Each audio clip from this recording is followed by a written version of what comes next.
There's a lot of debate surrounding the crescent symbol, whether it's an Islamic symbol or not, or whether it's allowed to be used within Islamic context. The crescent symbol does not represent the religion of Islam, because Islam is a monotheistic religion.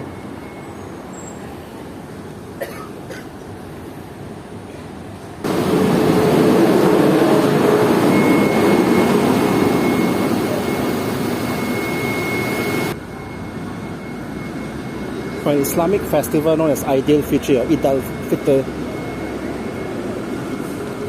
is related to Islam, and Islam is a very religion of simplicity, but also strictness against icons and idols. And within the Islamic context, when they use for Islamic matters like Eid al-Fitr, the crescent does not represent Islam, so Islam does not justify the use of a crescent, does not necessitate the use of a crescent symbol, because the crescent is not an Islamic symbol. On the contrary, it's a pre-Islamic, it's a pagan symbol. It's the same symbol of used by worshippers of Hubal, the moon god Hubal. Since Islam is concentrated on the worship of only one God, Almighty God, whom is called Allah, and it's very strict against icon and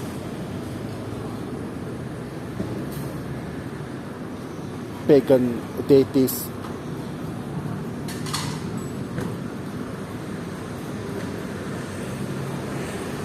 Such as destroyed all the 354 idols of the Kaaba, left nothing except the black stone. Unfortunately, Muslims kiss the black stone, although that's not idolatry. It's smooth and touchable.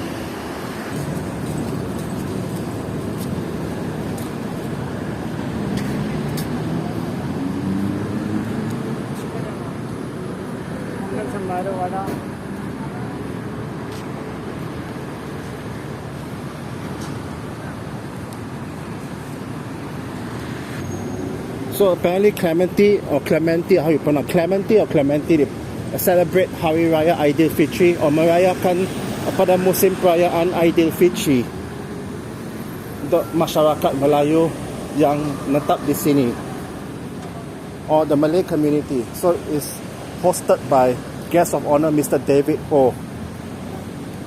8 March 2026.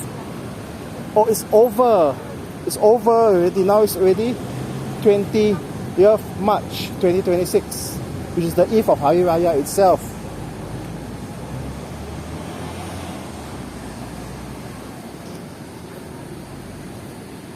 If Muslims, I'm just curious, I'm not saying the crescent and star symbol is confirmed to be forbidden, but if they say they are against paganism and worshipping false deity, why do they still use the crescent and star symbol, even though the crescent and star symbol does not represent Islam? And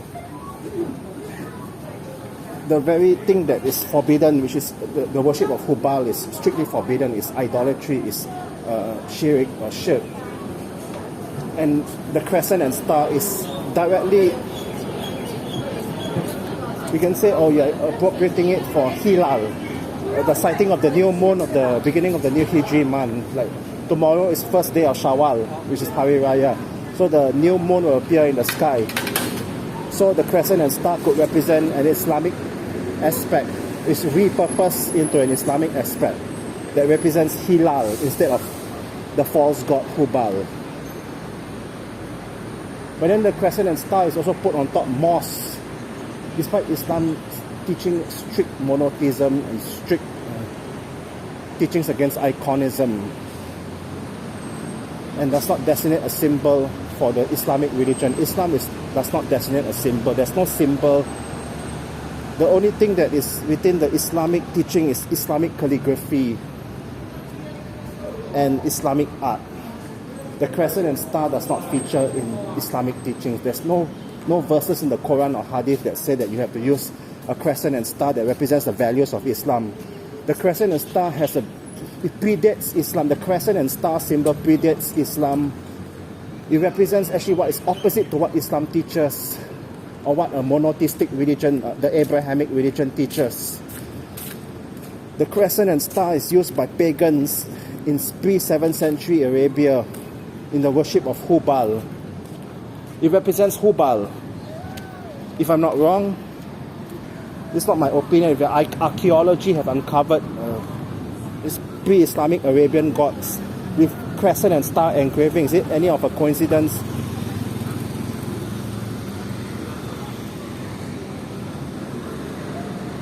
Islam adopt the crescent and star, or is it the Ottomans that adopt the crescent and star symbol? It means this is just an Ottoman tradition, it's an Ottoman influence, it's nothing to do with Islam. In fact, it might be contrary to Islamic value, because the crescent and star is a pagan symbol originally. How is it any different from the religious rituals the pagans worship in the worship of Hubal, circumambulating around the Kaaba stone counterclockwise 7 times? How is it any different today?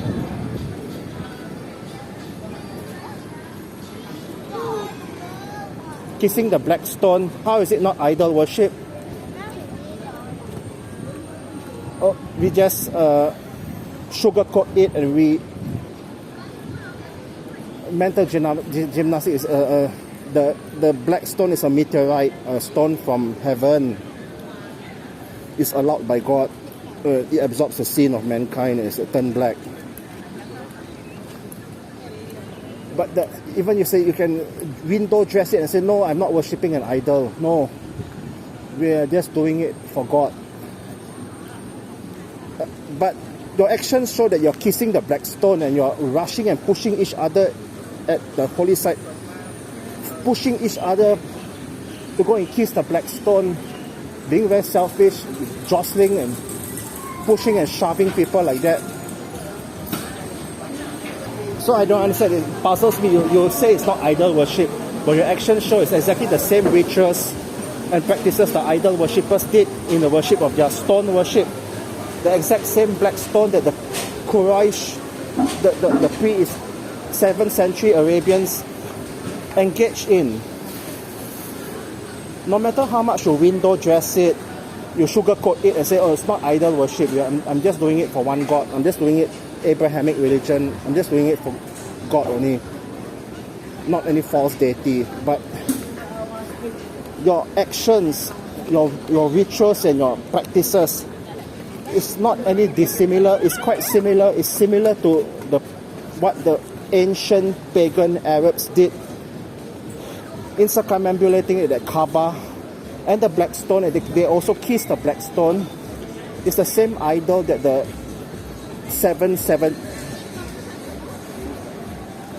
the pagan Arabs pre-7th century engaged in.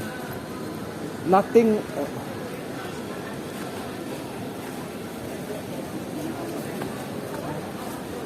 So the crescent and star is problematic, is controversial. The crescent and star symbol has a controversial history. It's not purely a neutral symbol.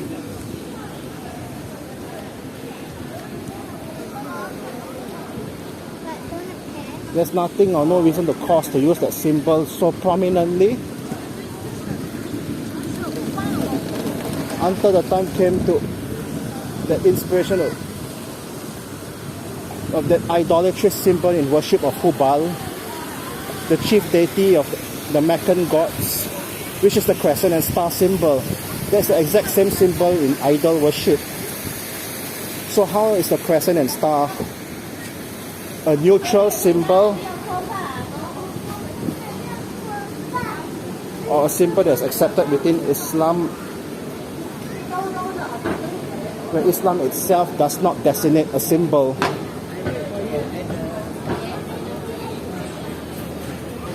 So now Grandma always says it's called the bus station, but this is called the bus interchange, a more correct terminology. And you can see over here, there's a party over here.